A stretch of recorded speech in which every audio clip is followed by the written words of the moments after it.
Yo guys, what's going on? It is me, Kelvy, and today I want to show you this nuke Sevagoth build. Now, before we start, I do want to say a big thanks to my Twitch chat for helping put this build together and making it basically what it is. So let's stop the yapping and let's get straight to it. Sevagoth himself. Now with the build, so basically with Sevagoth, our first ability is Reap. Sevagoth's shadow flies outward, ravaging enemies in his path. Survivors are damaged by Death's harvest over time. The souls of the dead feel death well. And then we have Sow, what is plant a death seed in nearby targets to drain their life force. Reap, what has been sown to detonate inflicted enemies, dealing a percentage of their health as radial damage. Souls of the dead also feel the death well. Then we have Gloom, the most overpowered ability here. Summon a radial pulse wave that ensnares and slows enemies, siphoning their life force for the death well. Allies within the well steal health with each attack. And then we have our 4, what we're going to be using Nourish. Now the reason why we're using Nourish is for the energy multiplier. This just keeps our energy up. We couldn't really think of any other ability to use, and Nourish was very nice for that energy multiplier. So with the mods, we have a Vitality on here just for extra health. We have Corrosive Projection in the aura slot, so we have that minus 18% armor on them. We have Transit Fortitude on here for the strength. We was kind of mixture of going with Blind Rage or Transit Fortitude, and Transit Fortitude just was a lot better because with using Blind Rage, your energy just goes down way too quick. Then Shadow Haze, this is a augment for Reap. It increases your critical chance by 50% on enemies afflicted with Death Harvest. That we're not really too fussed about. The main part that we're using this is a new shadow emerges from those enemies when they perish. Limit of 3 shadows. That is the main reason why we're actually using this.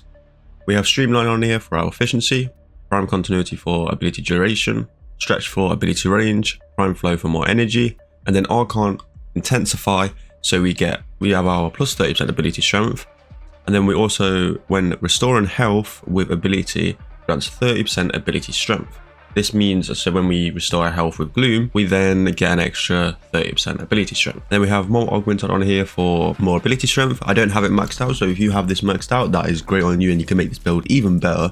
Same with Arcane Energize. If you have it maxed out, your energy will be a lot better. Now, last thing is Archon Shards. So here we have just basically all blues. We have 3 blues with energy max because we want to have as much energy as possible. We have our crimson one for ability strength, and then probably the most important one, well, again, thanks to my Twitch chat for showing this, my Twitch is in the description down below, is the Amber Archon Shard. This helps so much with just casting. Like, it's actually crazy on how the difference with using a casting speed shard would then not.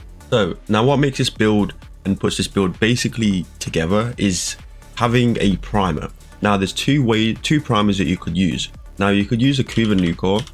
Now you want to have corrosive on both of these. Use a Kuva Nuke, or you can use the Epiter. Now the Epiter, in my opinion, is better. So if you don't have the Epiter prime, then that's fine. If you can use the Kuva Nuke or the Nuke, just something that could spread corrosive and also has like a nice AoE. So this is the build that I have on the Epiter. Now there is also a mod as well that allows you to have more blast radius. Now I currently don't have it, but this build still did work without it. On this we have Barrel Diffusion, we have Pistol Pestilence for that toxin, we have Jolt so that we can make that corrosive. We have Scorch on here for the heat because heat also does damage to armor because we want to basically get rid of as much armor as we can. Short Shot we have that, so we have that 90% status chance, so we have 162% status. Lethal Torrent for fire rate and multi-shot.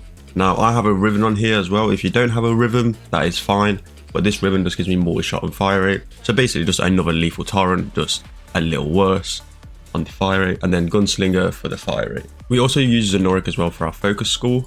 It's mainly just for the energy. That is the only reason why. And then also these two don't really matter because we're not going to be going into Sevagoth Shadow. So let me show you on how this build works. So basically what you do is you want to prime them.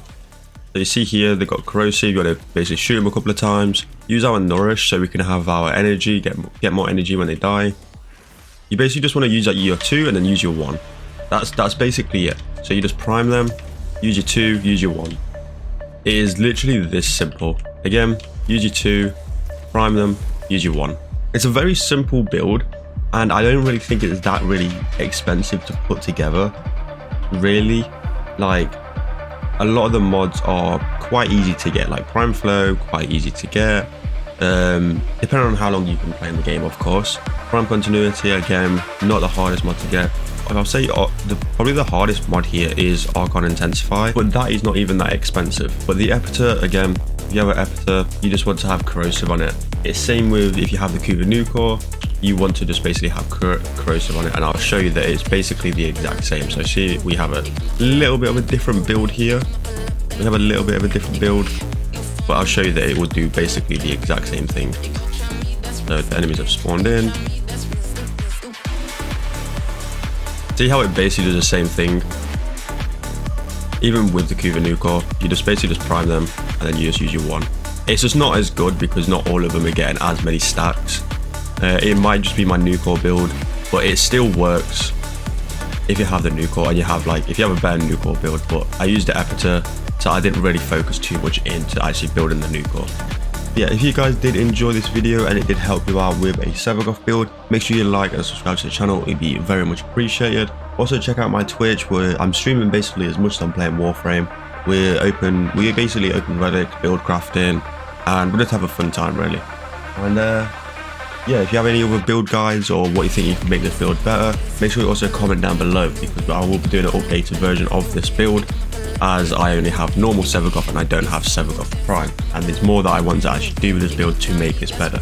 But at the moment this build is still really good, and going through steel path still nukes them, so I'm like, okay, but we could still make this build better with having different pairs, having different Archon shards, mods, etc. So yeah, see you guys later.